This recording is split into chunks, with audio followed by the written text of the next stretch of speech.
नमस्कार दोस्तों, मैं हूं चांद कुबा और आज का जो हम टॉपिक पढ़ने वाले हैं दैट इज आर्किटेक्चर यानी कि वास्तुकला। वास्तुकला पढ़ने से पहले हम उसके कुछ एग्जांपल्स देखते हैं आज की जिंदगी में। आपको पता है कि दुनिया की सबसे टॉलेस्ट बिल्डिंग जो है दैट इज बुर्ज खलीफा, जो कि दुबई में है। और जो इंडिया की सबसे टॉलेस्ट बिल्डिंग है that you will tell me in comment section, right. अब सिर्फ टॉलेस्ट बिल्डिंग्स ही नहीं, जो भी हमारे घरों के नक्शे होते हैं या जो भी हमारे दफ्तरों की बिल्डिंग होती हैं, ऑफिस बिल्डिंग्स होती हैं, हमारे स्कूल्स की बिल्डिंग, पैलेसेस यहाँ पे जो बनाए जाते हैं उनकी बिल्डिंग्स होती हैं, वो सब हमारे आर्किटेक्चर का हिस्सा होती हैं।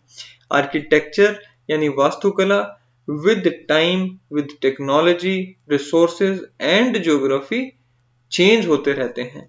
मान लीजिए आज से अगर हम 100 साल पहले की बात करें तो ब्रिटिशर्स का रूल था। उन्होंने उनके टाइम के अकॉर्डिंग, उनके रिसोर्सेज और टेक्नोलॉजी के अकॉर्डिंग अलग अलग बिल्डिंग्स का निर्माण किया, जैसे कि विक्टोरिया पैलेस इन कैलकाटा या राष्ट्रपति भवन जो है हमारा दिल्ली में बनाया गया, राइट। अगर आज से हम 400 साल पहले चले जाएं तो मुगल्स रूल में उन्होंने उनके टाइम और टेक्नोलॉजी के अकॉर्डिंग, रिसोर्सेज के अकॉर्डिंग बिल्डिंग्स का निर्माण किया, जैसे कि ताजमहल बनाया या फिर बहुत सारे किले बनाए गए, जैसे आगरा, दिल्ली, यहाँ पे किले उन्होंने बनाए और उनके रिसोर्सेज और टाइम के अकॉर्डिंग।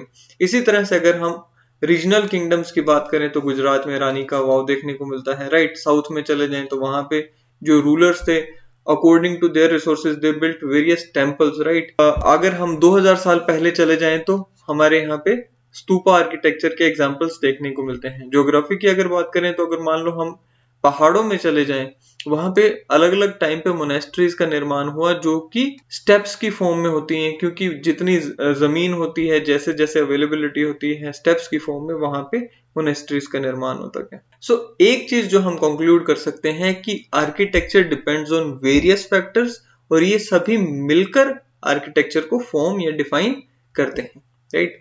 आज जो हम सब टॉपिक पढ़ेंगे दैट इज पैलेस यानी कि महल वास्तुकला। अब हम सीरियल्स में या फिर हम मूवीज में देखते हैं कि अलग अलग राजाओं के अलग अलग पैलेसेस होते हैं। अब पैलेसेस सबसे पहले इंडिया में बने कब? तो earliest example in Indian subcontinent जो पैलेस का है that is during Mauryan age यानी कि मौर्यास के शासनकाल में। ये जो नक्शा आप देख पा रहे हैं ये चंद्रगुप्त मौर्य के पैलेस यानी कि महल का ही नक्शा है। ये जो आप डॉट्स देख पा रहे हैं ये पैलेस के पिलर्स थे और ये पर्टिकुलर जो सेक्शन है it was central pillared hall. ये 80 पिलर का एक हॉल था जहां पे चंद्रगुप्त मौर्य के टाइम पे जो बनाया गया था और चंद्रगुप्त मौर्य यहाँ पे गैदरिंग्स करते थे, राइट। चंद्रगुप्त मौर्य का रूल कब हुआ? 322 टू 298 बीसी। और उनके पोते अशोक का रूल कब था? 268 टू 232 बीसी। इन दोनों ने उस टाइम पे पैलेसेस का निर्माण किया। ये पैलेसेस बनाए कहाँ गए थे? ये पैलेसेस बनाए गए पाटलिपुत्र, जो कि उनकी कैपिटल सिटी थी। पाटलिपुत्र की पर्टिकुलरली अगर मैं बात करूं तो Pataliputra remained capital city for around 1000 years till the age of Gupta empire, right. Mauryan काल से शुरू होकर गुप्ता पीरियड तक वो कैपिटल सिटी रही। एंड आज की डेट में पाटलिपुत्र को किस नाम से जाना जाता है? पटना के नाम से। In ancient time it was also known as Jal Durg, यानी कि पाटलिपुत्र को जल दुर्ग कहा जाता था। अब जल का मतलब पानी, दुर्ग का मतलब किला। ऐसा क्यों कहा जाता था? क्योंकि पाटलिपुत्र शहर 3 नदियों से घिरा हुआ है। आप यहाँ पे देख सकते हैं कि ये जो तीनों नदियां हैं, ये देखिए 1, ये 2 और ये 3, ये तीनों नदियां एक दीवार की तरह काम करती हैं जो कि पाटलिपुत्र को फॉरेन इन्वेडर्स या दुश्मनों से बचा कर रखती हैं। पैलेस हेयर वाज नोन और famous for central pillar hall, जो कि हमने अभी बात करी थी। और यहाँ पे होता क्या था? जो राजा होते थे वो अपना दरबार यहाँ पर सजाते थे, या जो भी वेरियस उनकी मीटिंग्स होती थी वो यहाँ पर होती थी। अब एक नाम यहाँ पे हमें याद रखना है that is of Megasthenes. Megasthenes वो व्यक्ति थे जिन्होंने चंद्रगुप्त मौर्य के पैलेस के बारे में हमें बताया। एक्चुअली इन्होंने एक बुक लिखी थी दैट वाज इंडिका, और उस बुक के जो अवशेष बचे हैं आज की डेट में उसमें हमें चंद्रगुप्त मौर्य के पैलेस के बारे में डिटेल्स देखने को मिलती हैं, right. He described the beauty and grandeur of Chandragupta Maurya's palace. उन्होंने कहा कि चंद्रगुप्त मौर्य का जो पैलेस यानी महल था वो लकड़ी का बना हुआ था और कुछ इंसिडेंस हुआ जिसकी वजह से वो लकड़ी का पैलेस या महल जलकर राख हो गया। अशोका जो कि चंद्रगुप्त मौर्य के पोते थे, उन्होंने उसी जगह पर पैलेस बनाया जहां पर उनके दादा चंद्रगुप्त मौर्य ने बनाया था। पर उन्होंने अपने दादा वाली गलती नहीं करी और वो जो पैलेस उन्होंने बनाया वो पत्थर का बनाया, right. And it was a perfect replica of the earlier palace, यानी कि अशोका ने जो नक्शा था वो बिल्कुल वही रखा जो कि उसके दादा के पैलेस का था। यहाँ पे भी हमें सेंट्रल पिलर हॉल देखने को मिलता है जिसमें 80 पिलर्स का इस्तेमाल किया गया।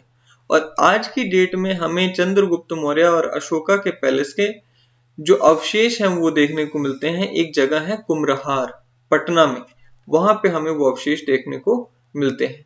अब दूसरा नाम जो यहाँ पे हमने याद रखना है दैट इज फाहियान। फाहियान वो व्यक्ति थे जिन्होंने अशोका के पैलेस के बारे में हमें बताया। फाहियान थे कौन? He was a Chinese traveller who visited India during 5th century AD और उन्होंने अशोका का जो पैलेस है उसके बारे में बताया। 399 to 415 he was there in India और उन्होंने क्या कहा कि जो अशोका का पैलेस है it is a work of spirits, यानी कि वो इतना शानदार है, इतना खूबसूरत है कि लगता है कि मानो रूहों ने या परियों ने आकर उस महल को बनाया। उनके रिमार्क से पता लगता है कि ऑलमोस्ट 800-900 साल के पीरियड के बीत जाने के बाद भी अशोका द्वारा बनाया हुआ महल एकदम उसी शानदार तरीके से वहां पर खड़ा था जैसे कि वो बना था।